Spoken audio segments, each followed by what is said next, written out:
Hi, it's me again with Corel Draw Tips and Tricks. You wouldn't think not much about this pattern, but I'm going to show you a lot of things that you could do with it, or hopefully it will. I'm going to draw an ellipse that I want to make, or a rectangle, and I want it pretty long. And then I'm going to rotate it 22.5 degrees. Well, I need sharp corners, so when it's at an angle. So I'm going to take a 2-point line and go from that node and start moving, hold down the control button. And the control button will constrain it. I did a no-no. Start moving it, then hold down the control button. I don't know that I'm on that node. I am. But if you hold down the control button, it'll get a perfect parallel, perpendicular, or whatever you want to call it. Take the Smart Fill tool and fill in that shape. And now you have and I could have skewed it. There's several ways you could do this. But I'm going to left click, right click, and then I'm going to go to effects and contour. I'm going to contour the inside. I just made up 0.39. It ended up working. But then go immediately and break the contour apart. Control D and make a duplicate and just move it down about the distance of that, or the space between, between the contour lines. And I think for the video, that'll be good. Control G to group, Control D to duplicate, and then mirror it. And look at that. Now, if we will bring in this one, I didn't group it together, just kind of as a guidance for me and you. This one might even be better. It's a little thinner. And all we need to do is take away some lines. So I'm going to get the virtual segment delete key, and I want to leave this second set. I'm going to hold down the Alt key and swipe through there. Now I'm going to go and I want to leave the second set here, basically of the next line. And I'm holding down the Alt key and I'm deleting these lines. That's all that's to it. Now I would strongly suggest you group this together, Control G, because it'll be a lot easier and make life easier. So what we're doing, we're making lines with spaces between them. And because we group that together, we can nudge it out of the way. Now, there's a lot you can do with this. I'm actually going to use this one, but I mean, this is pretty cool. So we'll basically make a brand new one. I'm going to Control G to group it. I'm going to make it like, with my ratio locked, I'm going to make it 4 inches. I'm going to set my nudge factor on 3.99. I'm going to hit the plus key and move it over. That's going to take away the line and make life easier. I'm going to keep going. Let's see how long this thing is. I need about 60 inches to use the circle I've already pre-measured over here. So we're at 67. So I'm going to take 1 away, which would be 63. Take 2 away, and I'm at 59. Now with my ratio locked, I'm going to go ahead and group it, Control, but I'm going to make it 60 inches. Now here's the cool part with this. I might even break this up into 2 because I want to do something. I mean, let alone the chain itself, the ongoing is pretty cool. I made a 60-inch circle, and by figuring that out, I went to Windows, Dockers, and Properties, and I'm at 59.9. Can't really get any closer than that. Let's see what 101.9 does. 60.05. So maybe I could go, let's see if we get closer. 8.5. Okay, you can't really going to get any closer than that. Now this is grouped together. No, it's not. So I need a Control G to group it.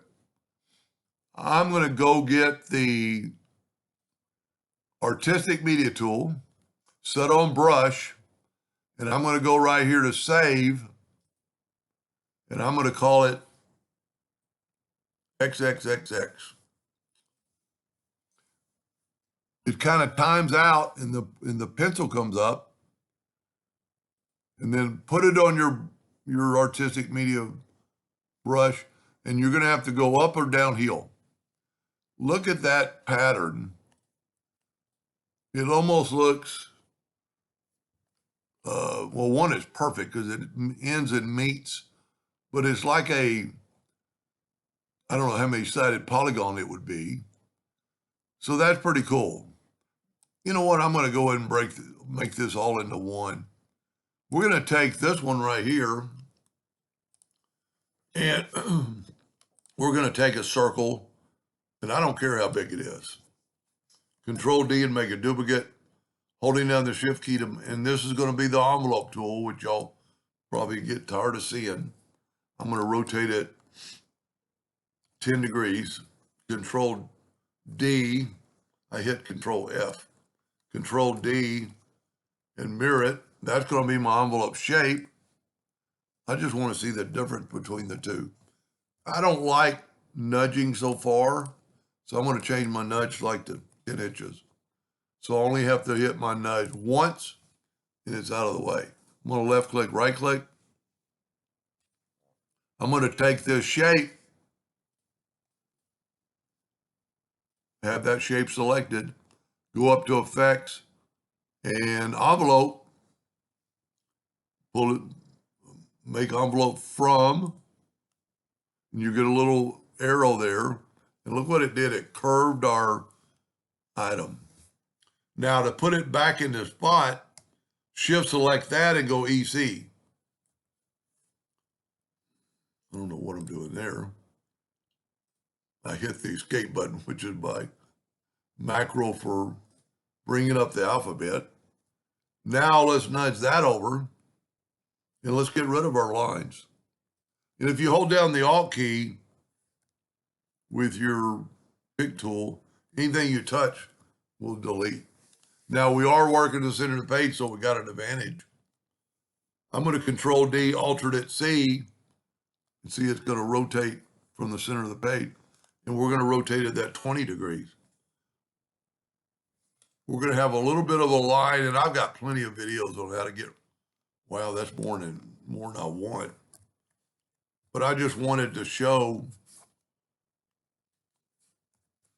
the effect, and it's basically the same thing, the same shape as our other one, but our other one has no gaps, and I can get rid of the gaps on this by making my envelope a little bit bigger. I've got plenty of videos on that. But the artistic media tool, you only had to have one measurement, and the good thing about it, or what I like about it, if you take the freehand tool, and I've got mine set on 100 to give me a good smooth, or as good as my hand can get, and go to your artistic media tool, the last brush you touched will work, and then go up or downhill. And look at that. You made a chain of a chain. And you could do now if you make your line too long, let's just see how long my line was. Go back to, we can't measure that line. It's 41 inches from here to here, but it's not going it's going as the crow flies. So let's go to Windows, Dockers, and Properties. And it is a curve.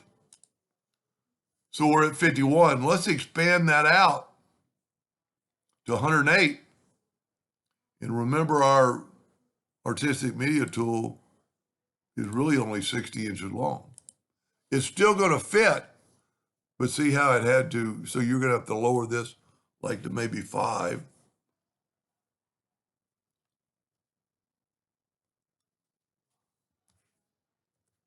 To get it kind of look right. And it's not going to, it's going to be a little bit non-perfect because it's having to stretch that chain.